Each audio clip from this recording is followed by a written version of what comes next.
What has me most concerned about the 44th President Barack Obama is that I've never seen in United States politics in our history someone being called world president, messianic leader, our savior. When the corporate press is behind somebody like this, look out.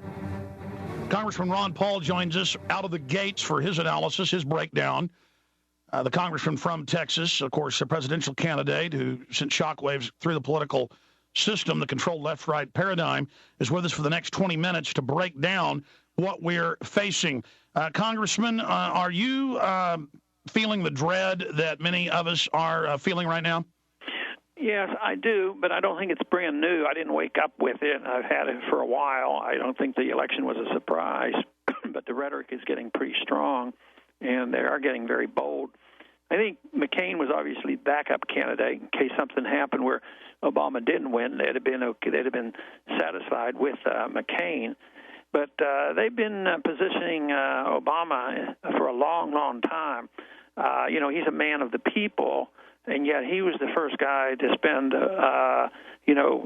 more money than anybody else. He probably spent more money than everybody else put together in these last 2 years, and that was, on the books, it's about $750 million. But when you look at all the free stuff, and you look at all the things that have gone on in the last 3 or 4 years, I consider the fact that he's probably had a $2 billion campaign.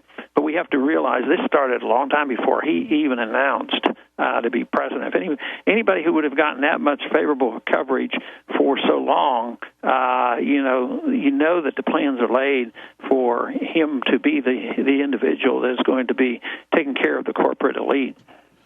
Well, he's the guy who helped ram through the banker takeover bill, and now what you predicted and others predicted is happening. They're openly announcing the end of the dollar, a new Bretton Woods, a new world monetary system run by a small group of private international banks. We will buy our carbon credits from them, and Barack Obama is signaled that he will do whatever they say.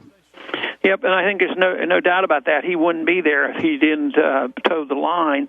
And, when the meeting starts on November 15th for the new monetary system, this could be, the beginning of the end of what we see as what's left of our national sovereignty. I don't know how long it will take for their announcement. I guess the meeting starts on November 15th, and it won't be November 16th. I think it'll be a little while before the announcement is made and before we fully understand it. But I think the fact that the markets are relatively calm right now and the dollar has not totally crashed is all being orchestrated by all the central banks. The message is out that the dollar is doomed. They can't keep doing it. But I think temporarily they've been able to hold it together, but something has to give. And it's on the business news station now. It's not just your radio show and others talking about it. I was watching a business station yesterday, and they were very, very up. Stiglitz was on. I guess you've heard of that guy. He was on very much bragging about this thing, about a new world reserve currency and world regulations. That means world government, and it looks like it's coming rather rapidly right now. That's right. We played the clip yesterday. He said over the banks, over the stocks, over every nation, a trilateral world currency, everything the Trilateral Commission announced in the 70s, everything we warned people about, and Obama is saying he's going to give us change. But the change with class warfare is robbing the middle class and transferring it all to the multinational corporations.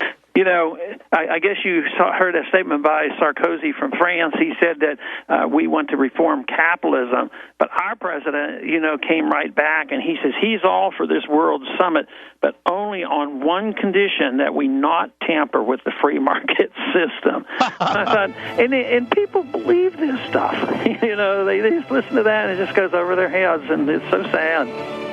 Congressman Ron Paul is our guest. We're going to be back in 3 minutes for one more long segment with him, and I've got a list of important questions, but I'm not having to ask them because he's already on the same page, defending the republic, defending the true free market, defending sovereignty. We'll break down the new 44th president when we get back.